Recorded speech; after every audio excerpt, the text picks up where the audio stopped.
What up? What up? What up? What up? What up? What's up? What's happening? What's What happening? up, though? It's your boy Rock Hamar in the building. Detroit man, the man with the grand master plan for the I.O.W network on the other side of the screen. What's good? The big homie, Big Nick Shine, is gonna join us in a few. He'll join us in a few, probably just in time to do our NFL picks for week 14. Week 14, which is of course getting kicked off tonight. You got the Pittsburgh Steelers. So all you Steelers fans gonna be loud and annoying on the internet and Facebook and Instagram and Twitter and all that. So they take on the Minnesota Vikings. Skull for you Midwesters. But look, thank you for joining us. Episode 111. We're racking them up over here. Racking. Yeah, we're gonna get that website back up. It's www.ioftenwonder.com. That is the website. When we get it back up, the link's on there to. I thought what's wrong with his picture? I was dancing. Yeah, he's feeling real good right now. What's up, Nick? What's going on? What's up, boys? What's good, man? What's you good? know, another day. How are you? Shout out to The Rock. Now the official tequila of I.O.W network. I've had that before. That's actually good tequila. I haven't tried it yet. Well, I'm a tequila head, and I've tried just about all kinds of tequilas, and that one. And I just like pretty it. good. I don't know what's up with the audio. Before I chimed in, before you allowed me on screen, yeah, it was good. It was the good. Second I came in, it drops. Well, I mean, the decibels got to dissipate because you're loud as fuck. So I guess that's what it is. You got to adjust. No, don't worry about it, big homie. We hear each other and we know what's going on. So anyway, if you guys get the chance, the Patreon is on there. Y'all can drop some coins in there. Feeling real charitable. It helps. Offset some of these expenses to build this media conglomerate we got over here called I.O.W network. That's right. Yeah, definitely cop some merch. Get some I.O.W sports. Get you a sports bird. Oh, what's going on, man? Down. What up, though? Shout out Melvin Wall. Welcome back. Welcome back. Hey, Melvin Wall, man. We put an APB out on you, man. We've been trying to find you since that Cam Newton talk, man. And I'm glad you're back. And I'm glad to see that everything's all right with Melvin Wall. And he's still there. He didn't disappear fully, but he's still there. He's still there. No, I've been trying to chase him down. It was gonna look like the OJ chase. Is that because you white and big as a Bronco? Oh, my bad. I mean, it's a math fits. I mean, fuck that. He's starting already. Yeah, he is. Hi, Nick. I'm back. He's starting already. Oh, well, now that you're back, Mel, look at this, man. The Terramana gives you a butt plug as the cat. What the fuck is that? Hey, they don't know what you into. You know what I'm saying? I don't know if that's a good idea. But anyway, I won't put it back on the bottle. What's up? No, yeah, that's right. Don't put it back on the bottle. You didn't get a chance to celebrate some good things that happened in Michigan football last week because you weren't on the show on Monday. I just didn't do them on air. Oh, it smells nice. Oh, well, yeah, you didn't do it on air. So go ahead, man. Take the time to celebrate the fact that Michigan won. 2 wins in Michigan. Won the Big Ten. Right. They throttled Iowa, and now they're in the college football playoff. And right. And you do a good deed by winning that.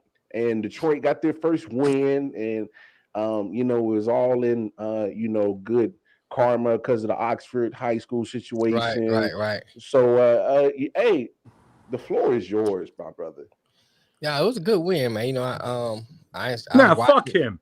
The only thing good to ever come out of the Detroit was the Bronco that fucking OJ drove in. Sit down, Mel. That was Nick Shine, y'all. That was Nick Shine. And I didn't even take a sip yet. You started it. That is true. All right, go ahead. Have your moment, bro. I appreciate you, Nick. We're even now. What's okay? Why would anyone be looking for me on the account of Cam? Anybody want to take that? Well, you want me to go ahead and finish my comment? No. We just brought up. We haven't. Last week we did the show, and we made note that you hadn't commented in like a week or two. Yeah. So we made a joke on air. If you weren't here for the first joke, I apologize. But we were like, man, Mel's been awfully quiet since Cam had that like 1.1 QBR game. Right. But good to hear from you. That's all, man. We were just teasing. Nothing serious or crazy. Nothing like me and Mel are about to do to each other on air here. What? What's going on here? No, me and you. I'm peaceful, sir. You started. You threw punches, bro. Wait, hold on. Don't see. What we not gonna do is tell a bold-faced lie talking about peaceful. All right, that's what we're not gonna do. We're not gonna sit here. No, you're not gonna sit here and I feel like I'm being attacked, man. No, it's because you're trying to dupe our audience, as in saying you and peace is something that happens on a 24/7 basis. Peace, bro. Peace. That's what I do. Oh, that's all you're That's always. see, you didn't got stuck down a rabbit hole. You need to be giving us like your, okay. celebration moment. Let me get back on track. Come on, get back on track. Yeah. So I think it was a good win. I'm not upset that they didn't get number one rankings. I know Charles Woodson talking about, well, they won, they should get number one, but Alabama destroyed Georgia. So they deserve the number one.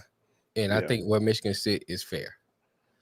I thought we were talking Lions because he wasn't on the show for the Lions win. No. I'm just letting him go. For him. Who knows where we're going. I'm just letting him go. Tigers got Verlander back too. No, yes. They got Jack Morris back. But they got key one races on the team. But anyway. Yeah, so I like what Michigan did. I like how they've been looking down the stretch. They've been ever since the Michigan State lost, they actually been looking pretty good. And going into the Ohio State game, I was kind of worried that they were gonna just let those string of wins they put together after the Michigan State loss and just let that sit. But they came in and they manhandled Ohio State, and so I was confident in the Iowa game after that. Mm-hmm. And when they got there, and they came out to back to 14 straight quick. So they look good. Beating Georgia is a whole nother task. Mm-hmm. But I am glad what I've seen out of Michigan. Now the Lions, on the other hand, I'm just not. It's cool they got to win. Trust me, it's cool. But at the same time, I don't want them to knock themselves out of picking first. That's my thing. It's like they go on a winning streak and then somebody else get the first number one pick. Even though I hope they trade down to get more picks, but you still want to be sitting in that spot because it's a coveted spot to go somebody want that number one, so you can probably get more bargaining chip if you drop to 2 or 3. True. Because 1 win, 2 wins, it's not gonna make a difference in your season to me. Now I could see as a morale booster that you didn't go. 16-1. Yeah, I can see that. And like we say on here all the time, they are in most of their games that they play. They are. So I can build on that versus building on the 1 win or getting 4 or 5 wins after that, and then you knock yourself out of a good position. I had a conversation with a guy today who's also a Lions fan. And he was saying, yeah, they should go and get rid of Goff, and then get my man out of Pitt, my man out of Ole Miss, this and that. It's like, why? That's a waste. What the Lions need to do is get as many picks as they can this year. Keep Jared Goff, because getting rid of him is not going to solve your issue for next year. It's just not. No one's going to give you a lot of picks with Jared Goff. No one's going to give you a lot of money for Jared Goff. No. So it's not going to really move the needle on your team either way. Yeah. So I believe that the best thing is to keep Goff. We got a veteran presence. If you can get in a late round, get a quarterback that could be a project, get a Tom Brady steal. It's rare, but I'm saying if you get a Tom Brady steal in that round, and you still got a veteran presence, because like a love or like Jared Goff, he still has something he can contribute, to a rookie. I'll say this: there's worse options. Yeah, I mean, yeah, it is. I mean, here's my thing: there's worse options. He played in the Super Bowl. He did have somewhat success. This is so weird that you are actually feeling this way about Jared Goff. I still don't like him. Don't get me wrong. I still don't like him. I'm just talking about what's okay. I'm just saying this just seems so weird that you are praising Jared Goff right now.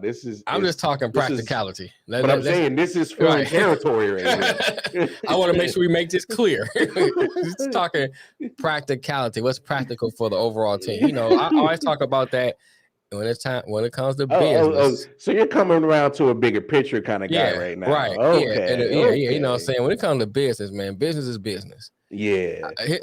I'm gonna say this part. I had somebody approach me about a business opportunity. I'm gonna talk to you about it too off air. Yeah. And I thought that's a good idea. And I got somebody that I know that'd be good to do the books. And we kind of like not really talking like that right now. But I'll consider even talking to them and see if they'll come around because this is business. Business is business. Our personal, as long as it ain't nothing personal where it's like I hate you and you hate me or that kind of thing, we can work that a little bit out for business. We ain't gotta, be the best of friends. Yeah.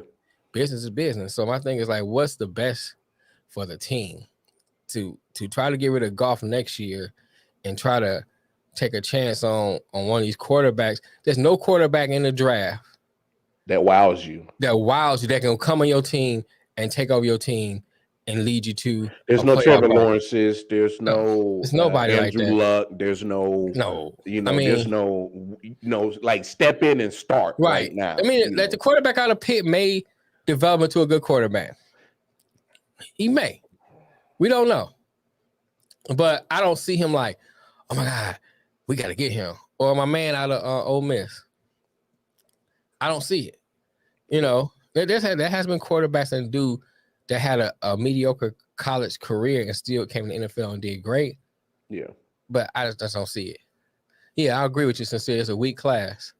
Definitely Sincere. Shout out Sincere in the Black Owned Podcast. Y'all can check that out.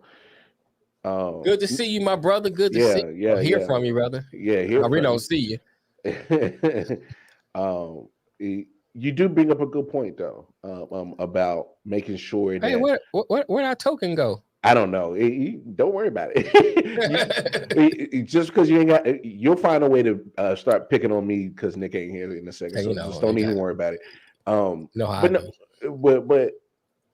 that does play into why you do keep Jared Goff. It's a weak class. It's not like there's a shoe-in starter or a person that wows you at quarterback position. At this point, this class coming out is all developmental quarterbacks. Yeah, right. They're all quarterbacks that they're going to need some time. You can't if you're starting them, you're desperate. You know what I'm saying? Then look at the teams right now. The teams that really need a quarterback. You can say Steelers. Who else? Maybe Washington. I don't know. See, I think now here's the thing. I think if Taylor Heineke get them to a playoff berth, they'll start them again next year. Yeah, but that's and the reason why I say I still got a question mark on Taylor Heineke is because it's like he's going to give you those moments when he does some good football and he still looks like a backup Taylor Heineke sometimes. Right. And but it's like and I agree with you. I'm not really sold on him like that either. I was talking about from a Washington perspective. For that team. I don't see them unless he just from now up until the end of the season, he just really just stinks up the joint. Yeah. All you have to do is get into the playoffs. They'll stay with them. So I don't see Washington taking a chance on a quarterback early on their first pick. I don't see it. I mean, honestly, go ahead. But if you're talking about quarterback positions and who might be looking for a quarterback, I mean, you still got to possibly think of. I forgot about him. Sincere, the quarterback out of Arkansas. I think his name is Anderson or something like that. I don't know. I'm not 100% sure. Don't quote me on that. Sincere. He nice, but just like any other quarterback, he's still going to be a developmental quarterback that still needs to, see some things in the NFL before you just throw him in there. But there's question marks with Aaron Rodgers. Where's Russell Wilson? Those are two quarterbacks that, and I think when you win a situation like that, when you got a lot of veteran quarterbacks and still high profile veteran quarterback names, that's another thing, because you can't say Detroit's going to be in the runnings to get a Russell Wilson or Aaron Rodgers. So sticking with Jared Goff, look, he's not the sexiest name. He's not the most talented quarterback. Right. But for what he does for Detroit Lions, I'm with you, bro. It makes sense to just kind of pump the brakes on trying to find out who's your quarterback. Now, if you get one in the draft and you let him sit two years behind Jared Goff, that makes sense. Right. You can build for your future past Jared Goff. That makes sense. Right. But as in like taking over right now, trying to lead what this franchise is building.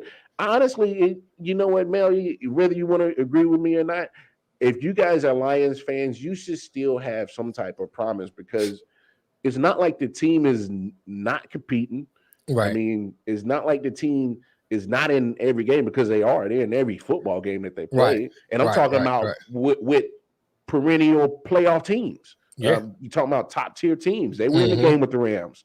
Right. They were in the game with the Packers. You know what I'm saying? They're hanging with some of these top tier teams. Right. And they're not just getting their shit kicked in every time.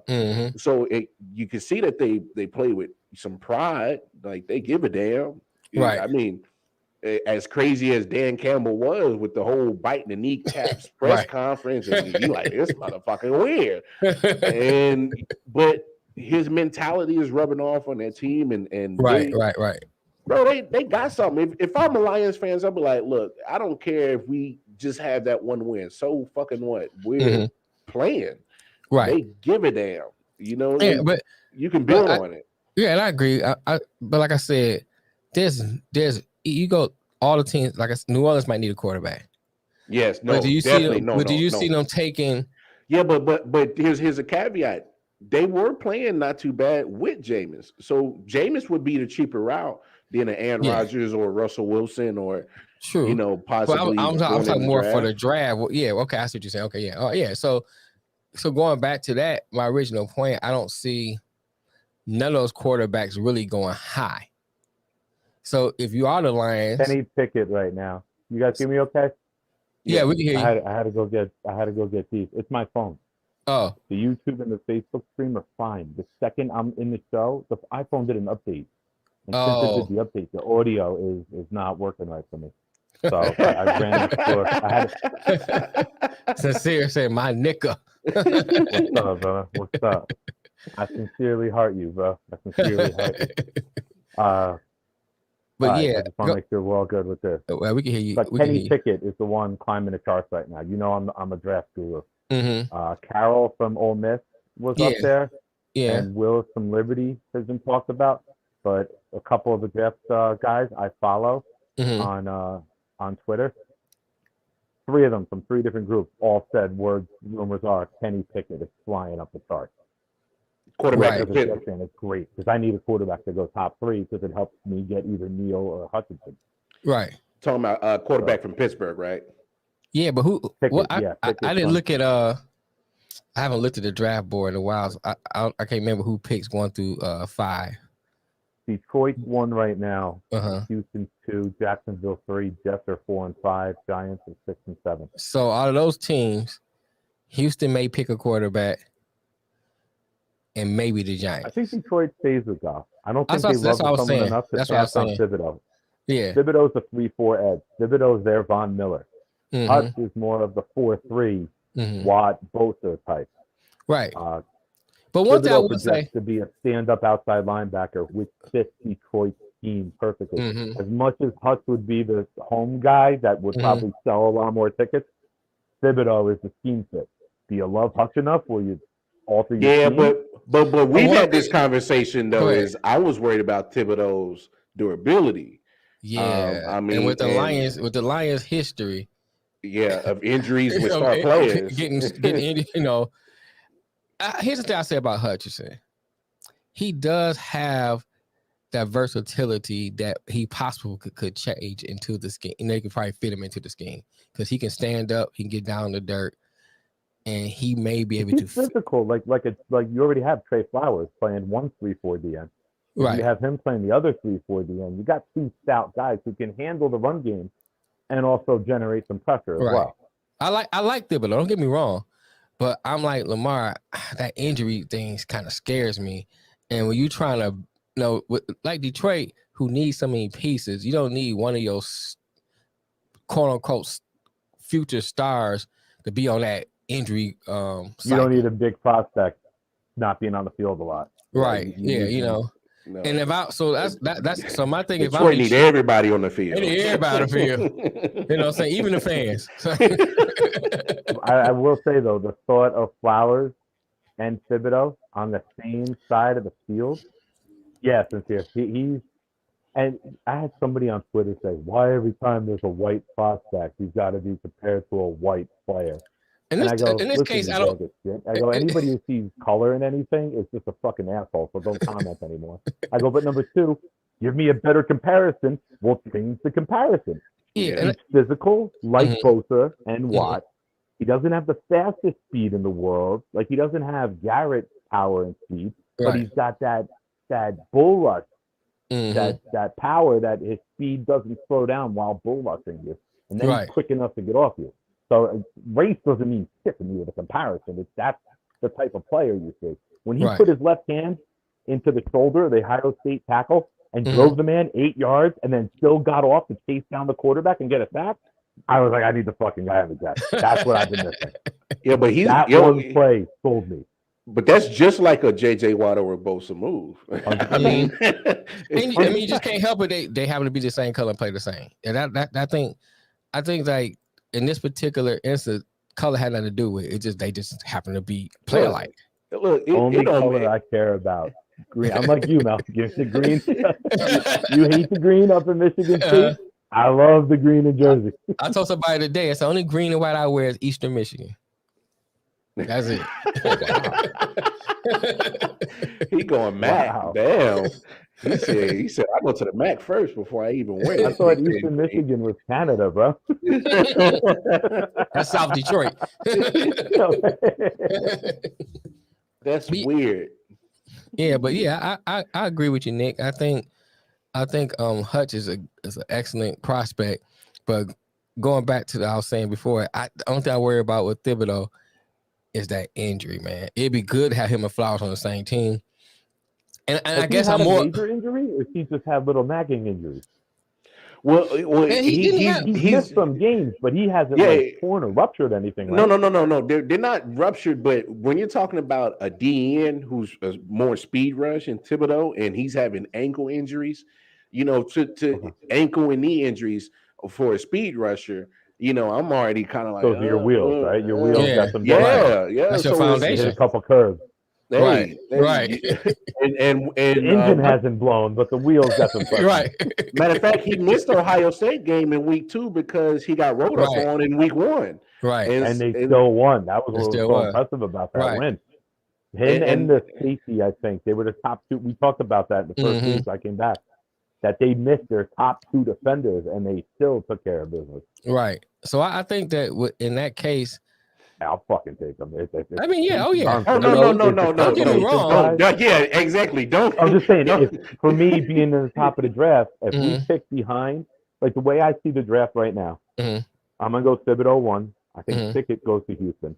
Okay. I think Neal goes to the Jaguars if they stay at 3 to protect Lawrence, to give them that monster with Neal and, was it Robinson? Cam Robinson is their other tackle who's been doing nice. And then the Jets at 4. First one would have to be Hutchinson. But if Hutch goes 1, I have no issue with taking Thibodeau and using him as a team blitzer to begin with. Like, that's a great consolation prize. Yeah. And then with the 5th pick, if you're in love with a player, take him. But if somebody's willing to trade up for Stingley or Hamilton, if they fall and you can get the trade with one of those picks, trade back, like Philly. Philly's the one everyone says they have all these picks they're going to want to jump the Giants to get their choice of defender. Yeah. Great. Fucking overpay us. You know what's crazy? This is the draft that you actually start building the other pieces of your team. Because there's, like we said, I don't think there's a lot of people that's going to be taking a quarterback in this draft, at least high for sure. Right. I mean, I know I get it every year. There's they going to be what teams New England did last year and sit at 15 and get a guy to get a quality player to fall for. Yeah, but and go ahead, Lamar. I was about to say. No, go ahead, Become. Well, I was gonna say, and I have to look at it because I haven't really looked at it yet. Depend on where everybody sits. One of those quarterbacks that's highly ranked may not go to the second round. No, teams will jump for quarterbacks. They'll jump. Like Kansas City went from I think 24 to 10 to get Mahomes. Right. When they had Alex Smith. When a team pinpoints their quarterback, they don't fucking take the chance. Yeah, you don't get them. Yeah, I understand what you're saying, but I don't see. They get frisky and they fly up. But you're talking about Mahomes, man. You don't see a someone. Maybe the Giants. I said maybe the Giants because they pick up 7, right? 6 or 7. Right now they're 6 and 7 because they have their pick and the Bears pick.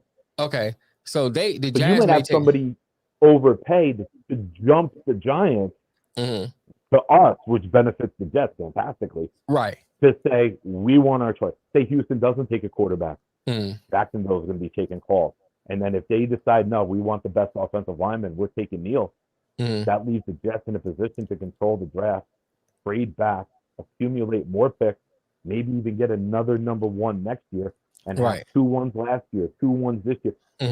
Bill Belichick did it when he traded Richard Seymour to the Raiders, and everybody went ballistic. Same reaction when the Jets traded Jamal Adams. But what Belichick did, he traded down one of those picks, traded out because he didn't like it, and got 2 number 1s the next year. Traded down and accumulated like 3 number 2s in the next 3 drafts. He turned that one trade into like 5, 6 quality players. That's what Douglas needs to do with the Jamal. It can't just be 1-1 done.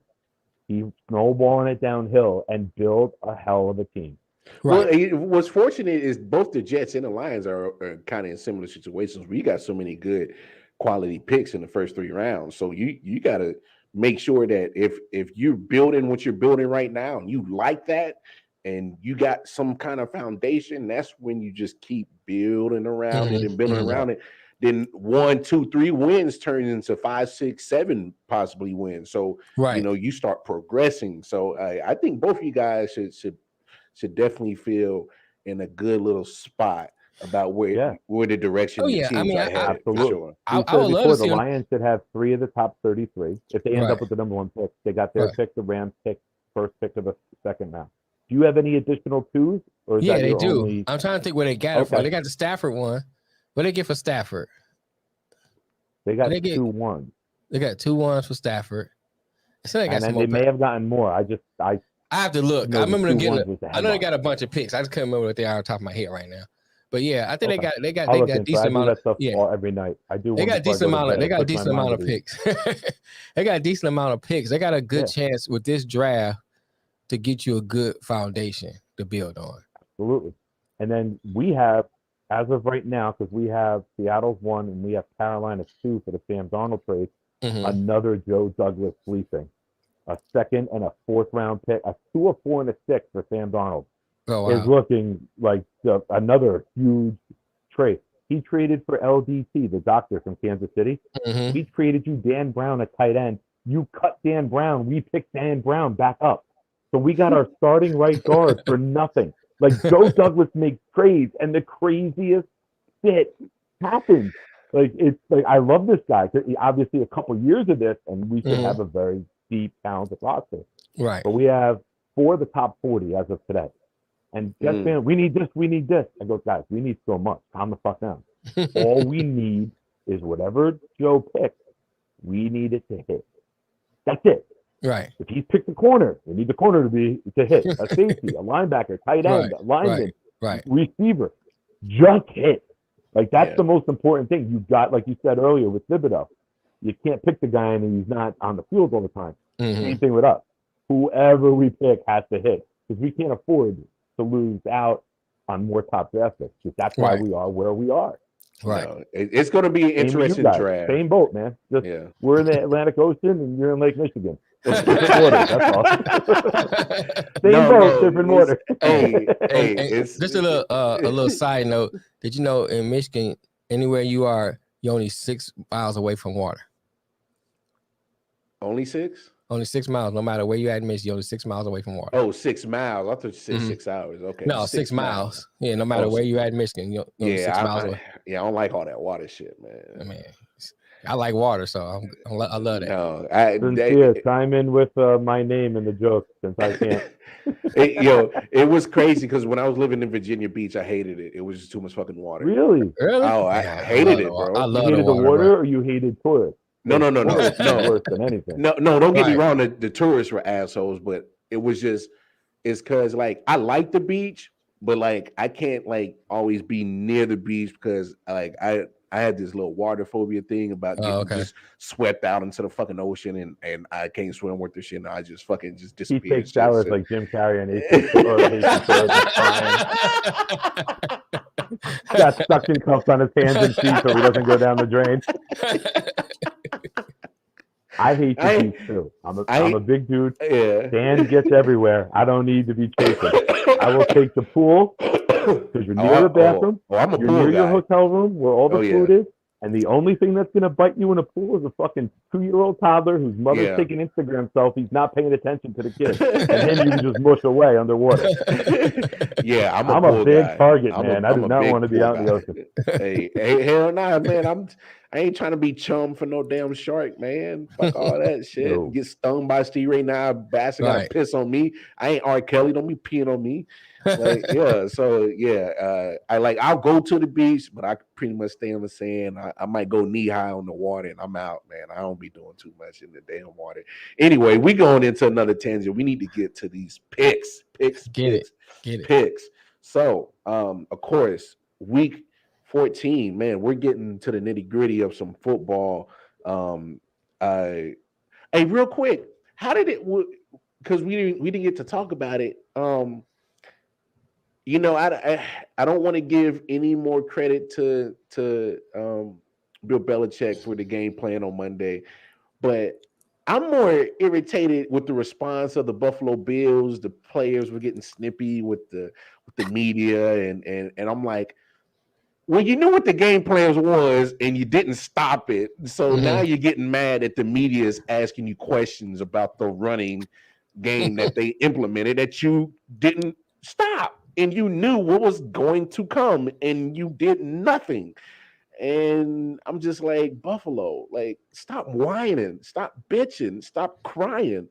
You're supposed to be a top team in the NFL, and you're down at the 7th seed right now because you guys got so much sand in your fucking little crouch and y'all crying like some little hoes. It's like, what are we doing? What are we doing? Are you serious? I like how you brought that full circle with the beach thing back to the sand. I like that. Nice. But for real though, what are we wizard there tying that all together? Right. But what are we doing though? Like, because I think it was Jordan Poyer and Micah Hyde. And look, fellas, come on. The winds were crazy winds. It was like, I can't remember how high they were blowing, but it was gusting up to 55 at times. Yeah, so you're dealing with an element game. You're dealing with, it's going to change how both offenses was going to run, but yet, and we talked about this, Nick, that Monday. Buffalo still refused to just stick with what can actually work. They refused to run the ball. They ran it like 22 times, and they barely even got to 100. I don't even think they got a full 100. But like, come on, ain't y'all crying? Come on, what are we doing? It was you want to go, Mel? No, go ahead. Everyone knows except Mel. Everyone else knows I hate the Patriots. Okay. So you do? The Buffalo game plan. Mm-hmm. I'm going to go offensively first. Okay. Because Lamar already touched on D. Let me bring up the offense. You cannot line up in spread and shotgun play after play when there's no threat of passing. Right. What they should have done a little more is put Allen under center. And if you wanted to throw, put yourself in a situational advantage. Fake it and bootleg Josh Allen and give him the run pass option where now you got a crossing route. If it's not wide open, he can run and get 4 or 5 yards. Maybe he gets more. Maybe the play design is good and you send everybody deep and that opens up. But just lining up in shotgun where if the running back's on your left, he's going to the right, my Pop Warner team could stop that shit. That's not consistent in the NFL. And when you can't throw, it's really easy to stop. Because now you can just line back or blitz that side, and you don't have good enough running backs to break tackles or speed to outrun them. So, the offensive game plan was trash. Shit. It was trash. Say whatever you want about the defense. That offense had multiple chances to win that game. Diggs off the forearm. I get it. It's windy. I'm not blaming him, but they but you catch the ball themselves in the foot. Hey, but you catch the with ball. Poor execution. Allen trying to overthrow to compensate the wind was like Roger Clemens pitching and a catcher trying to catch it barehanded. He's got a fucking cannon. Right. He's throwing 60 miles an hour through the wind, but it's going through guys' hands because it's a cold, wet, hard ball. Right. I think you just got fucking manhandled. They just lined up and said, we're bigger, better, stronger than you. Our team is better. We're going to trap and counter you until you fucking stop it. And they never did. So they can bitch it about whoever they want, but they need to go look in the mirror and blame themselves because they just got thrown around like they didn't belong on a big stage in the NFL. Yeah, I agree. I agree. I think that's it. And I'm not blowing the Patriots. I'm telling you that the fucking Bills you need the white right are here. exposed. The Bills are built to stop the Chiefs. Indy will roll them. Pats will roll them. Well, Indy already rolled them. Indy already rolled them. Right. But they're built to stop the passing attack of Mahomes. They're a great pass defense. That should be the game plan against them the rest of the season. Even if it's 75 degrees and sunny, run it 45 times on them. They don't want to play that defense. There's no glory in stopping the run. There's glory in sacks and interceptions. Right. They got exposed, and every coach should be running it down their fucking throat until they can't run it anymore. I agree. Fraudulent. Absolutely. Fraudulent. Erroneous on all counts. Little Wedding Crashers reference. Great movie, too. Great movie. That's fantastic. I'm a Vince Vaughn fan anyway, so. Huge. I just talked about Swingers today at work because I work with freaking a 22-year guy who's next to me, and he'd never heard of Swingers, and he's never watched Gladiator. And I said, don't fucking talk to me until you watch these two movies. Don't ask me for help. Don't ask me for nothing until you watch these two films. Great. That was a great movie, too. Dodgeball. If you could dodge a wrench, you could dodge a dodgeball. Right. But yeah, I agree with you, Nick. I think the players, man, got complaining about it. You should expect questions to come at you like that as you play a game like that. If the elements knew, okay, we're gonna run the ball because of the way the weather is, and you don't stop that, you should know going into this press conference, they're gonna ask me about that. You already should know that. So you should already prepare your mind for it, answer the questions, move on. We make a big deal out of it. Now you was salty, dog. I'm saying that makes it linger. Now the next day people talking about it. The next day people talking about it. But if you'd have went in there and answered the question, we'd have moved on. We didn't say nothing about it. Exactly. The pouting made the story bigger than it was. Right. I love my analogies. Here's what happened in that press room. If a guy fights another guy after school outside and he gets the shit kicked out of him, and then yo, what happened? Yo, why the fuck didn't you jump in and help me? Right. Blames everybody else instead of taking his ass beating like a man. That's what the Bills did in the press conference. What up, 40? What's going on, 40 Water? Oh, damn it. Oh, man. He ball kicking everyone ass. What movie was that? God, now I got to Google that one. Shit, man. I don't know. because I swear I just saw that movie, bro. Vince Vaughn does a lot of good stuff. But no, hey man, y'all go check out 40 Water, man. Broken Heart Society. Broken Heart Society, great t-shirt company he got. I'm at the cop some hoodies.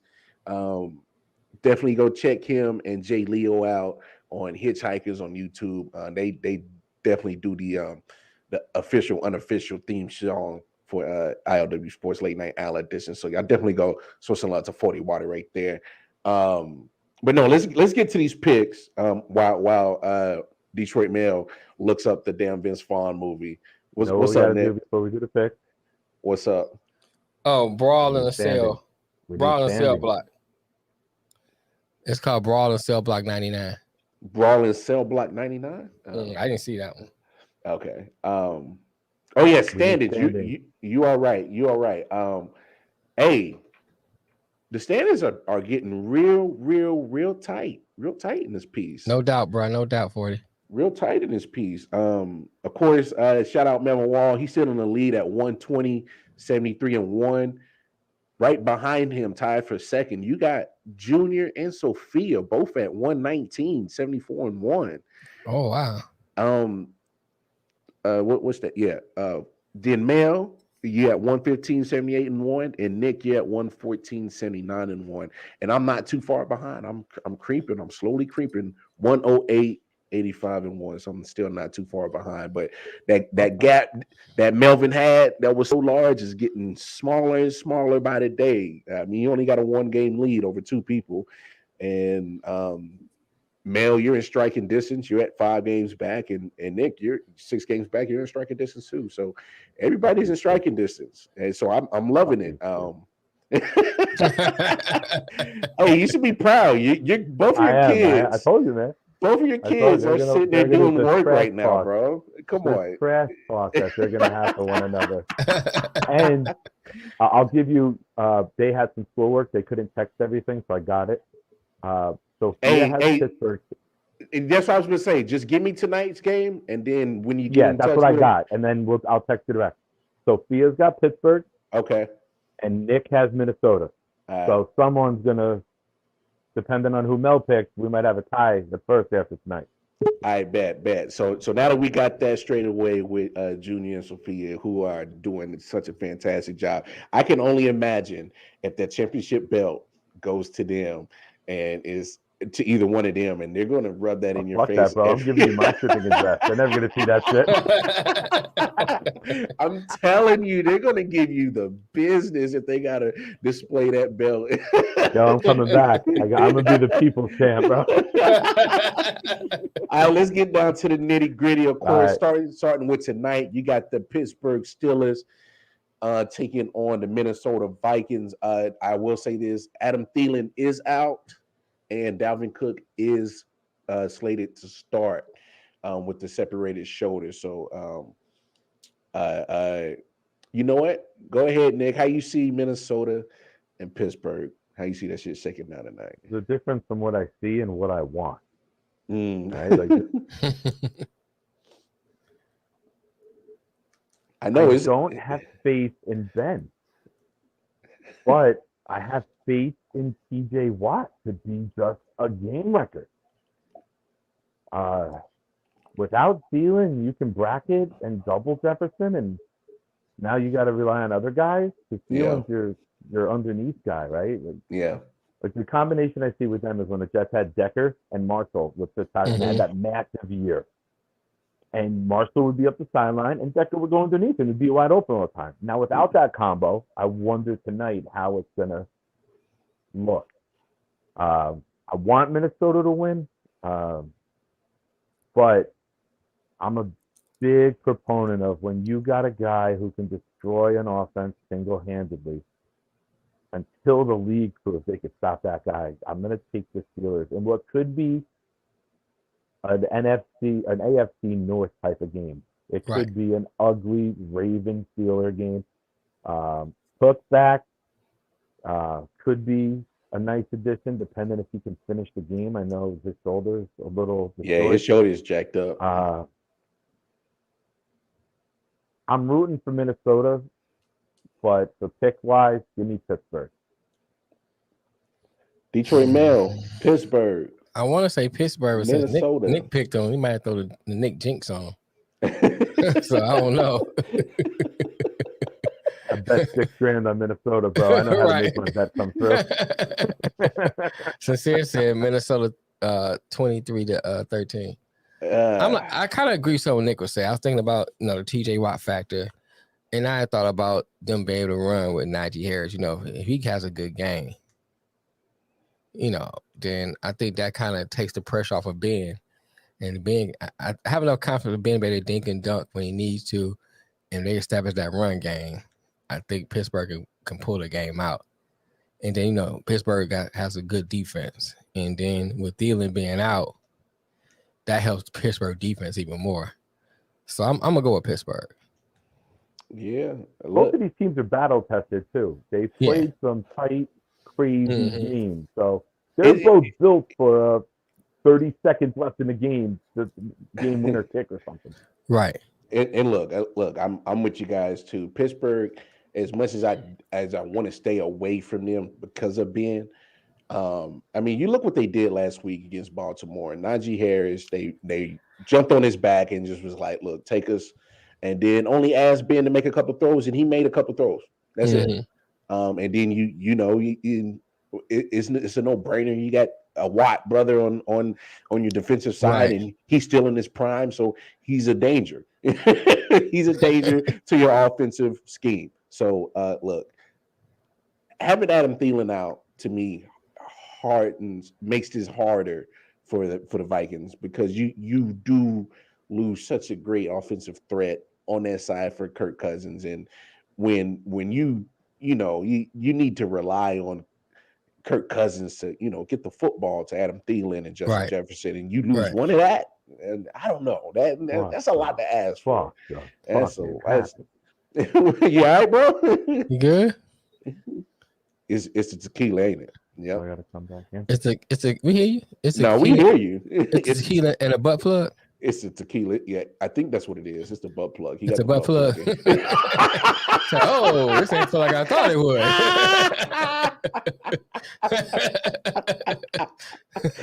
Just don't put it back in the bottle, bro. Just don't put it back in the bottle.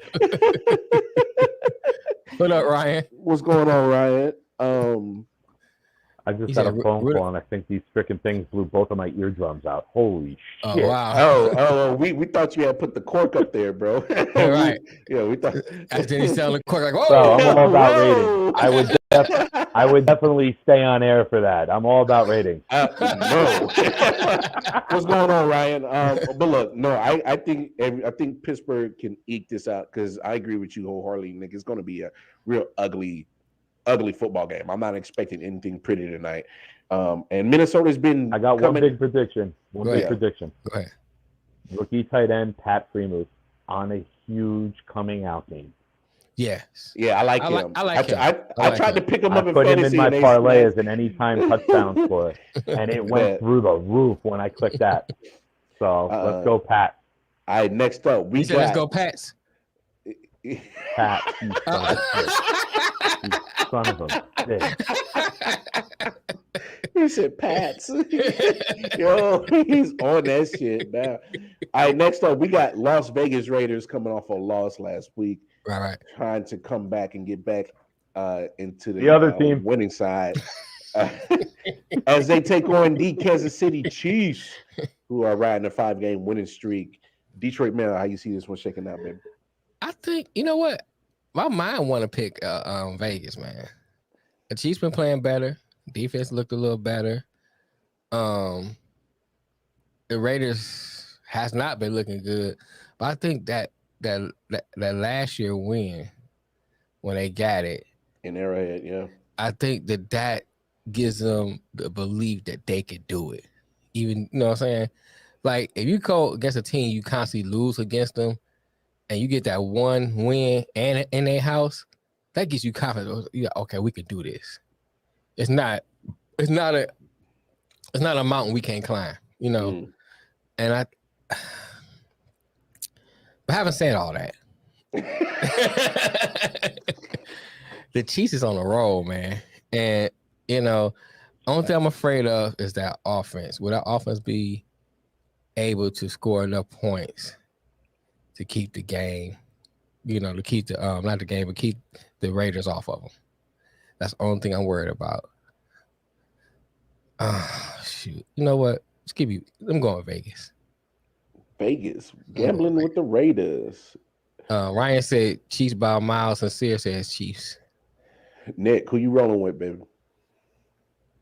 Mark Davis, Allegiant Stadium, Wynn Casino, Bellagio. Fuck all that. Chiefs by 20. Damn. I couldn't think of everything that rhymes. You know the meme where like the guy's sitting there doing like the stick. I couldn't think of everything that rhymes. So look, but hey, the Chiefs are playing well. The defense is playing well. The offense, they can't fucking keep scoring 20 a game. Like the Chiefs and the Ravens are both two offenses that are puttering, but they're winning games because the defenses are playing good at the right time. I don't know. I have zero faith in the Raiders to put together a good game plan unless it's against a brutally injured Cowboys team. Yeah. Ryan said Chiefs crushed them last time. This is when the Chiefs started their run. Yeah. They constantly got to Carr, and Carr was chucking some up. Right. Just like Hail Mary types because they couldn't block the Chiefs. And now that you got Ingram and Jones is back inside, like Lamar brought up the other day, they look like a different defense. And one more pick six with a crazy return, and Sorensen goes from the GOAT to Defensive Player of the Year talk real quick in 2 weeks. I wouldn't go that far. That motherfucker still he's still somewhat in the doghouse in Kansas City land. But look, Kansas City. I would be utterly shocked if the Raiders win this game. It would be a jaw-dropping upset to me with the way the Chiefs defense is playing. Look, Chiefs defense is rolling. I know it's a division game, but still. Oh no, but you look at it's a division game, but people still need to realize that the Chiefs been dominating that division the last 6 years. So, when you talk about history, that's all you know for the last 6 years is Chiefs have dominated the AFC West. So, look. And to be 100% truthful, without Gruden drawing up the offense for this game, that offense is different. That offense is different. That offense is not the same. Period. I've kept my Gruden comments. We're keeping it football only. That's a major loss for them. And their offense, the Cowboy game with everybody hurt, has not looked good at all. Yeah, but we talked about that's a big loss because he was your play designer. He did the game plan. Right. Look, audience, we're talking strictly just football.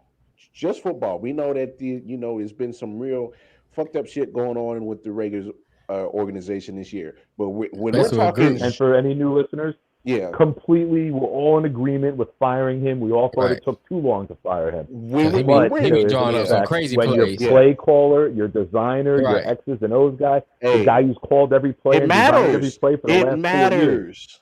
It absolutely matters. It absolutely matters. You take Belichick off the Patriots, there's gonna be a difference on the field. Easily. I'm not putting Gruden on that level, but he's a head coach who runs one side of the ball. That's the only comparison. Yeah, I can see Gruden drawing a play.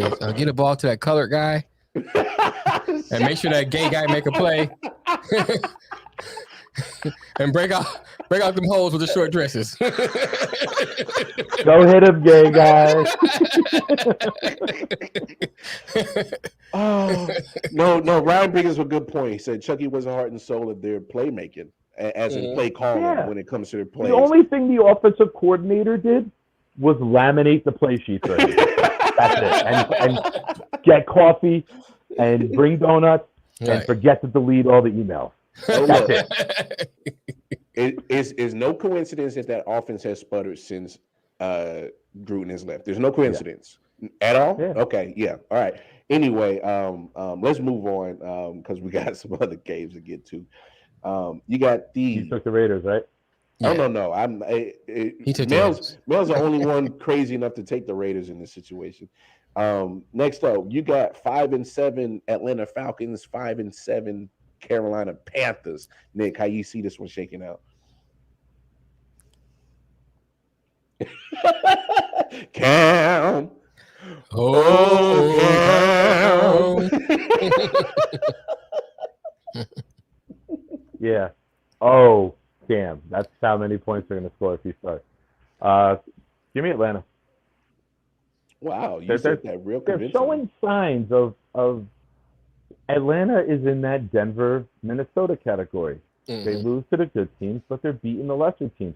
They're your stereotypical 7-10, 8-9 team. And this is one of those games that gets them closer to that 7-8 win mark. I have zero faith in the quarterback situation in Carolina right now. You fire the offensive coordinator on a Sunday, 5 minutes before the 1 o'clock game starts. Shit's in turmoil there. Like, I think the head coach is like, you know what? The Giants fired their offensive coordinator. Maybe if I do it, it buys me another year. No. I think shit is really wrong there on the offensive side of the ball from the coaching staff down.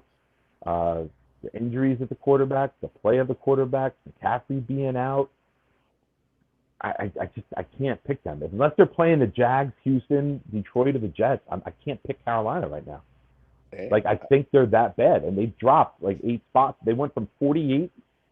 I've been paying attention to the second round pick. They went from 48 to 40 in 3 weeks in round 2.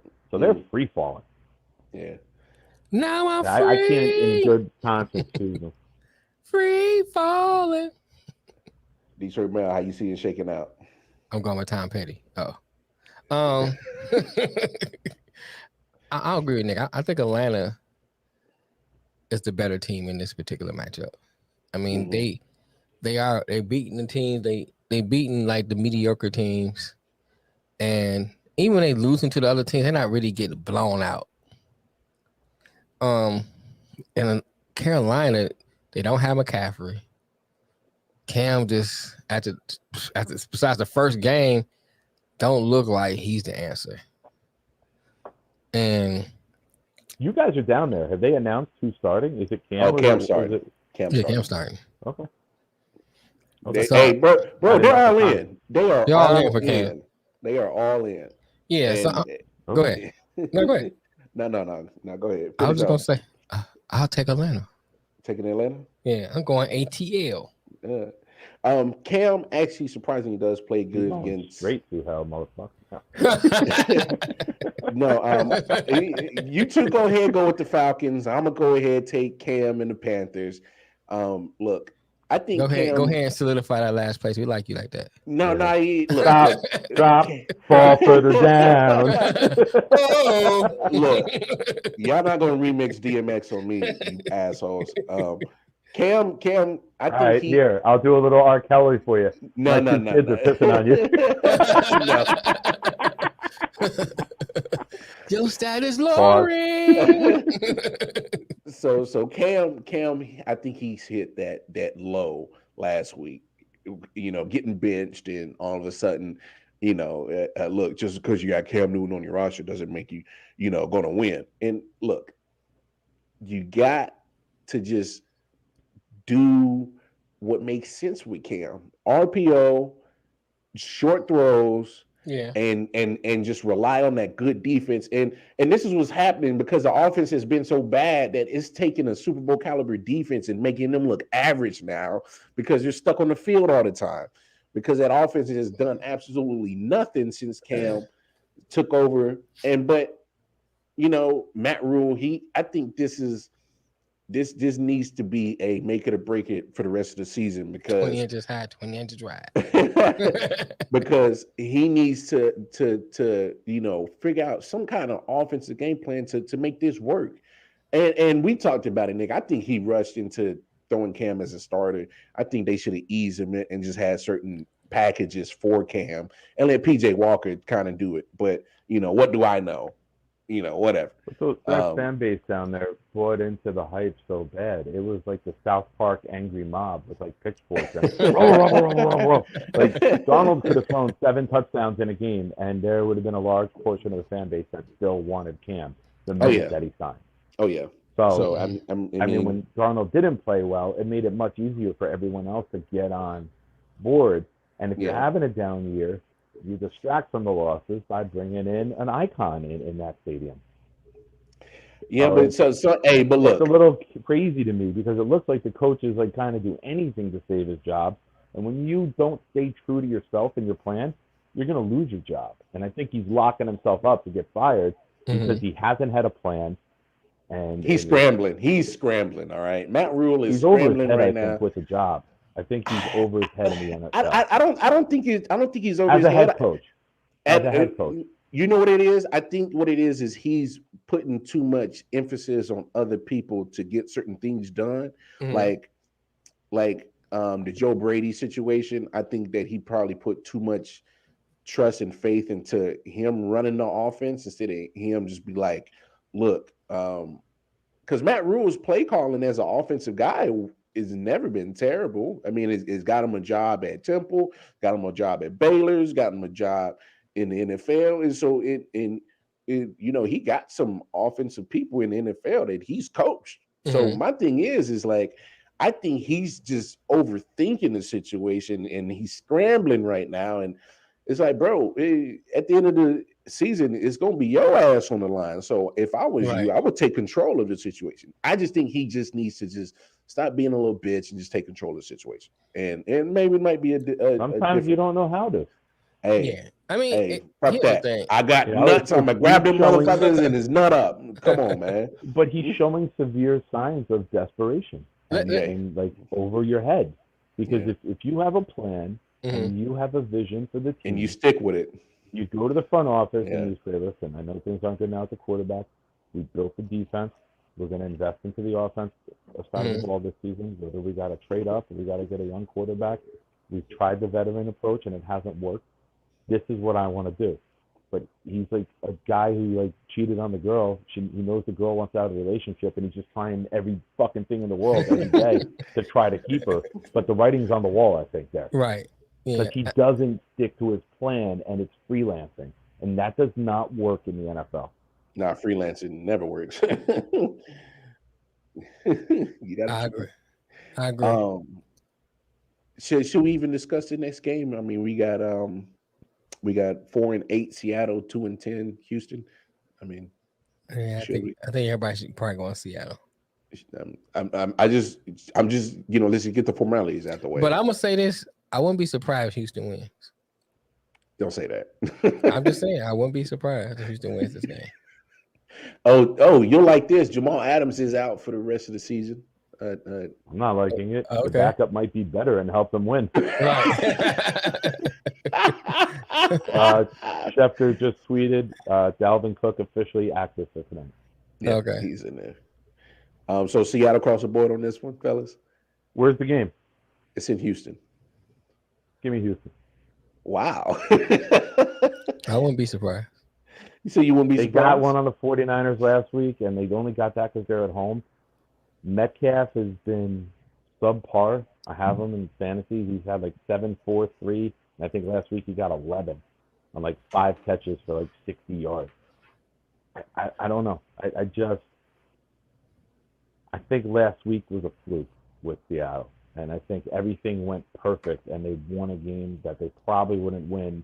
I know they wouldn't win if the Niners had Samuel and they were healthy. Oh, no, and you're right. Banged up. And you're right. But you know what? It's Houston. And I'm pretty sure. But it's also a trap game.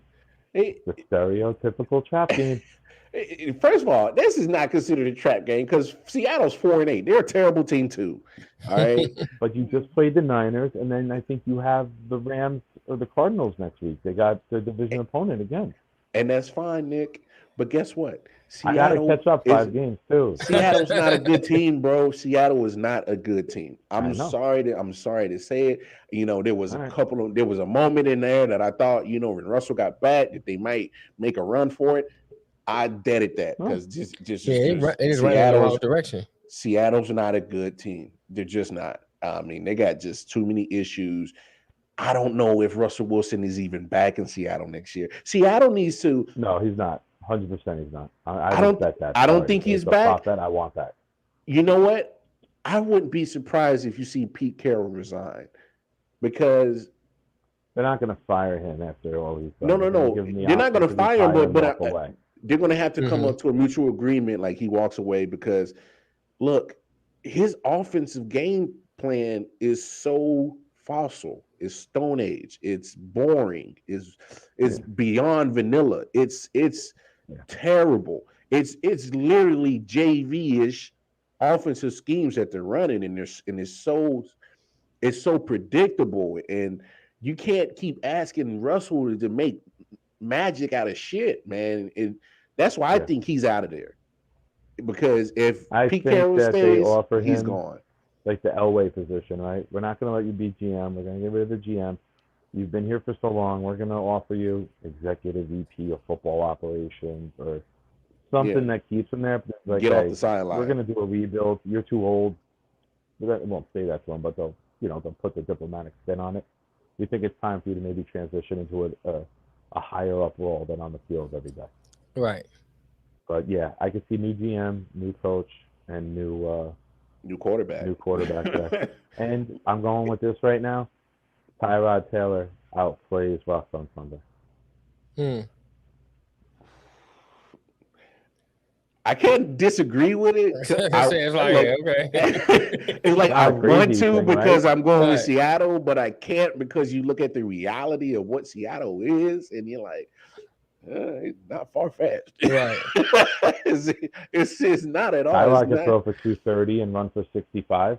Oh, easily. I'm not saying he's guaranteed to win, but I think he can outplay Russ.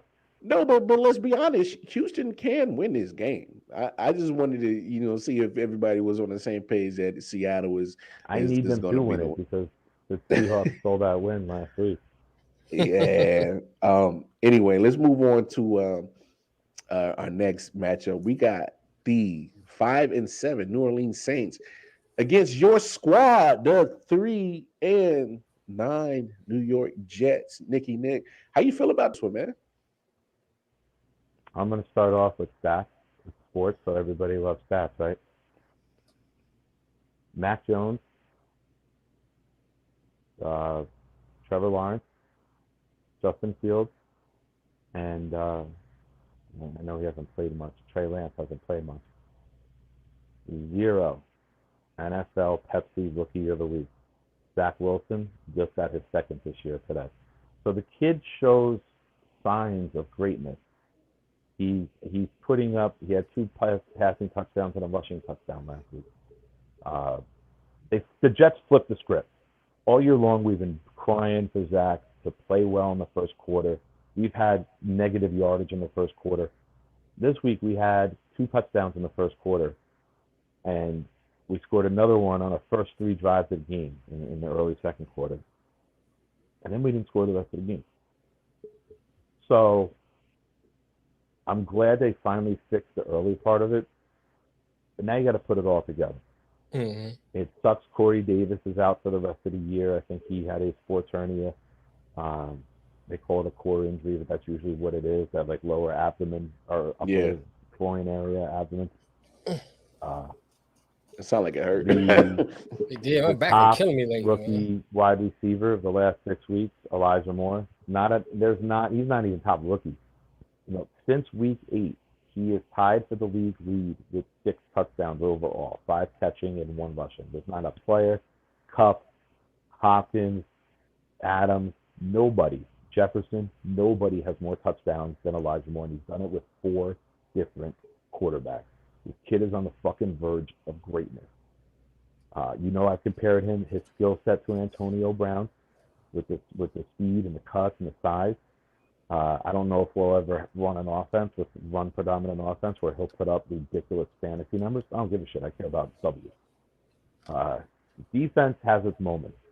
And I think in a game against Tabo that they can come out. And I think they can put a good enough run game together. And I think the Jets might be able to pull this off. But this would be the ultimate, let's shoot ourselves in the foot, let's fuck up our draft position, and Seattle and the Jets both win this week, and they fall to like 8 and 9 in the draft. So I'm rooting for the Jets to win. I want to see Wilson play good. There have been years in the past where I root for a tank or I root for a better draft pick, but I'm more obsessed with Zach Wilson's progression. Mm-hmm. He showed some signs of improvement last week. He did some things. Now he's got to put the whole package together. Give me 3.5 quarters. You're giving me a quarter and a half in the second half. You're giving me a quarter and a half in the first. Give me 3.5 throughout the game. Just don't shit the bed abysmally. Like last week, He scored 3 touchdowns on 3 drives in the first half. And then he only had 3 plays in the third quarter. There was like a 10.5-minute drive. They went 3 and out, and then they got the ball back. The other team got the ball back, and they were out of the game by then. So I think when the Jets can't be two-dimensional, they don't have a shot because he's not on that level yet. But I think they can. I think they can do it. I'd like to see them do it. Plus, New Orleans sucks in the Northeast after mid-November. So, with all that being said, I'm picking the Jets, but the Saints are going to win by about 30 after all that. Table going for 200 on the ground. Hey, look, I get it. You know, I don't like the quarterback position with New Orleans, but I'm taking them because I like their defense against that quarterback. Mark Ingram's the 4th leading rusher in the NFL this year. Think about that. I'm gonna go with New Orleans only because I trust their defense. They could possibly find a way to score them damn selves. Despite of that terrible, because Taysom Hill, it made no sense why they kept him. Tamo. It made no sense. It made no sense why Sean Payton kept sticking with him when he was inaccurate and his thumb was, or his middle finger was jacked up. And I'm like, you got a healthy Trevor Siemian that could possibly make these throws that you're asking him to make. And he just kept him on the sideline. Man didn't have a 4-interception game this year. Hey, come on. So whatever. Hey, look, I'm going New Orleans. Who you going with, Detroit? This is one of those games I could see. I wouldn't be surprised if the Jets won and blew them out. I won't be surprised if New Orleans won this game because some of the points that Nick made were valid. Some of the points Lamar made were valid, you know, the defensive and everything. But for some reason, I just think New Orleans is going to win this game in spite of Hill. Yeah. I think it might come down to defense. Yeah. You know, and I think when you put those two and you put them side by side, I give New Orleans the edge. I give the Jets the slightest edge on offense, but it's a slight edge. Mm-hmm. So I think I'm gonna go New Orleans. I'm going New Orleans. All right. And don't get me wrong, the Jets could very well have 4 turnovers in the first half, like 3 picks and a fumble. Right. It can be over. It's like anything's a possibility. Right. That's what's so hard about like picking or like I won't touch this game. If Elijah Moore's out, the Jets have no chance of winning this game. Yeah. Can I put that in? If Elijah Moore is ruled out, I could change my pick to New Orleans. It's on air. Everyone hears it now. Just text me before the game and okay. I'll make the. Right. You're right. It don't matter to me. Just so if anyone questions, that'll be, and we'll have proof. Hey, you're not winning. Sophia or Junior's gonna win. You're not winning in that house. All right, let's move on. We got 8-4 Dallas Cowboys traveling to 6-6 Washington football team, who is on a hot streak, 5 in a row. With your boy Taylor Heineke. Hi, Nicky. That's what I say to my son when I see him. Hi, Nicky. Look, I'm gonna go to Washington only because it is. My man. Your boy Mike McCarthy went and made a comment and said, we're going to win this game. He guaranteed it. He did that. Can only age poorly, right? It can only age poorly. Right. And anytime your coach that can't get his fat ass on the field and actually do something about the score and push that pressure on your team, Zeke's hurt. He's not 100%. Tony Pollard is not 100%. Both of yours. So that's your 1 and 2 combination in your backfield. So it looks like the running game is going to be pretty terrible. And so you're gonna put everything on Dak. And I get Dak's good, and I get the weapons that he has, but Washington's defense has been playing better. Say what you want. They're playing inspired football with Ron Rivera and Heineke, and you. Mike McCarthy, who we knew was going to cost your team a game at some point in the season, you opened your fat mouth and you did that. We thought it would be with coaching decisions. Yes. Who thought it would be with just fucking slicing open a whale and just blubber pouring out? Hey, you can't do that in the NFL, bro. That's bullet board material. It's a division game. Washington is your division foe. They know you pretty damn good. They match up with you pretty damn good because they've been able to beat you. So, yeah. Good luck, Mike McCarthy. And you know what's going to happen, right? Back. Oh, the media's going to be all over his ass. Cheap shot on Dak, and they're going to be like, tell your coach to shut his fucking mouth. There'll be bedlam in this game. There's an old school rivalry, and now you had a head coach talking shit in it. Right. Yeah. It's going to be. What time's that game? Is that 1 or is that 4? Nah, it's a 1. It's a 1 o'clocker. So they're going to get it bright and early. Hey, come on, man. Get up early. Yeah. Hey, and it's in Washington. Got all the momentum. Look, it's not like Washington. They not acting like no. We ain't no pushover no more. They 5 in a row ain't nothing to sneeze at. So, and that's including world champion Buccaneers in that 5-game winning streak. So let's not act like they ain't beat nobody. So, and the savior of the NFL, Cam Newton, also. Let's not. Oh shit. Yeah, I think Joe Gibbs gonna coach a good game. I think John Riggins is gonna go off. We're gonna break another ankle. Yo, stop. It's like no, I think Washington wins this game, man. I just think, with the comments from the coach and the way they've been playing, they can hang their hat on the Tampa Bay win, even though Tampa Bay been kind of up and down this year, but they still can hang their hat on that win, and also hang the hat, even though it wasn't defeat, that they played them the toughest on their way on Tampa's run to the Super Bowl. Yeah. So they got a lot of momentum that they can go off of, and then they can look at Dallas' recent play and say, well, they don't look that scary, so we ain't scared of them. And I think that Heineke, even though I'm not ready, I'm not sold on him, but I'm not against him either. I think, he's efficient enough to he's got the it factor, right? Like you can't verbalize it, but you just watch him play. He's good enough he's efficient. He does to keep the game. To shoot him in the foot. Yeah. Yeah, so yeah, I like what I see out of him. No, whether he's the long-term answer is another discussion, but for this game, I think he's good enough to win. So I'm going Washington. Who you going, Big Nick?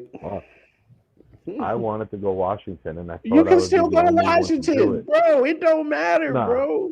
Fuck that. I'm using my jinx. I'm cashing in my Knicks jinx card for right now, and that is a real Nicka move. That is a gangster.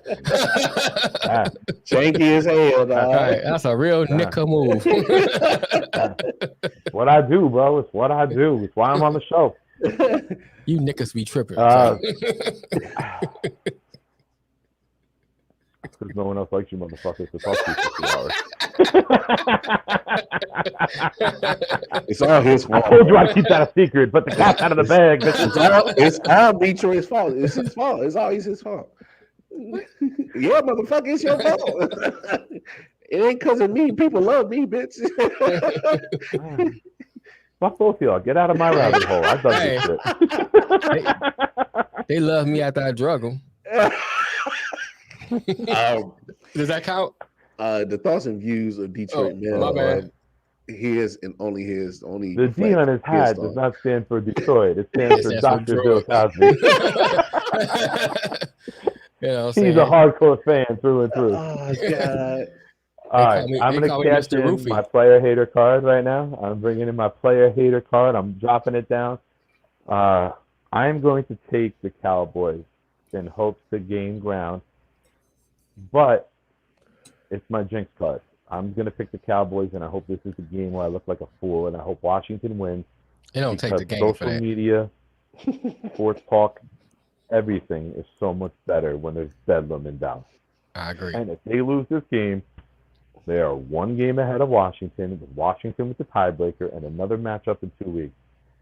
And the pure panic in Detroit, in Dallas. The, In Dallas, my bad. the South Park angry mob will be outside of AT&T calling for McCarthy. This is like a moment. These are these moments that happen in sports where it's totally unnecessary, it's totally uncalled for, and karma completely changes, and the energy of the team completely changes. And I hope that God was sitting here in 5 weeks and he's like, yo, the Cowboys have not won a game since Fat Mike went and said, I guarantee a win. Hey, I can hope, because doing what we do that, and listening to other people do it, it would be fucking amazing if this is the. But I'm saying you just don't do that. Move. You just don't put your team in that position to back up your words, and you can't do nothing about it. And you do everything you can as a head coach to take the spotlight off of your team. You don't fucking turn the bulb on and put it on them. And on top of that, pressure off of them. Exactly. This puts pressure on them. Right. The worst thing a coach can do for his players is do that. Yeah. And I think on top of that too, you don't really have a strong enough season to make that strong of a comment. You know, you're a very inconsistent team. You have some health issues. It's right. like, why don't you just be like, yo, we're going to shut these motherfuckers out. They're not going to score. No, you don't do that shit.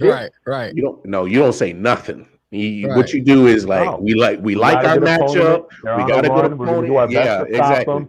It's coach speak 101. Right. You don't give bulletin board material. Man, you don't give bulletin board material, especially as the head coach. You don't do it. Now I can understand if you chew your players out when they do that. Because like, that's not what we're about. He's a veteran coach. This is kind of shocking that he did it. And I think Jerry put him up for it. It's not shocking because it's every time that Mark McCarthy does something stupid, I'm not shocked by it. So this is another stupid thing that he did. So no, I'm not shocked by it. He's an idiot. That's why he's the right man for the job. He's the right man for the Cowboys job because he's going to coach his way out of there. I'm telling you, he's going to coach his way. You're going to be stupid and outlandish. You're going to raise. Next up, we got the 8-4 Baltimore Ravens. Needing to get a victory against the 6-6 Cleveland Browns, who also need to get a victory. And I'm not liking the way that Baltimore is playing right now on offensive wise. And they keep straight games without scoring more than 20. And they keep getting hit by the injury bug, and they keep losing key players on the defensive side. So I'm gonna go Cleveland just because they're probably the more healthier team. And it's not like it was an ugly game last time. It was like 13-10. So Cleveland had a chance to win it. They can get it this time. It's in Cleveland, so I'm gonna go with Cleveland. Who you taking, Big Nick? There's something to be said about a team that, for the most part, is finding ways to win with everything that they have. Mm-hmm. And that play we discussed last week, Lamar stepped up on the 2-point conversion. If he sprints around Watt, he's got an easy little lob to the corner. I liked it. The coach had the balls to do it, and that's not something they decided right then and there. That's premeditated, on the road, chance to win, we're doing it.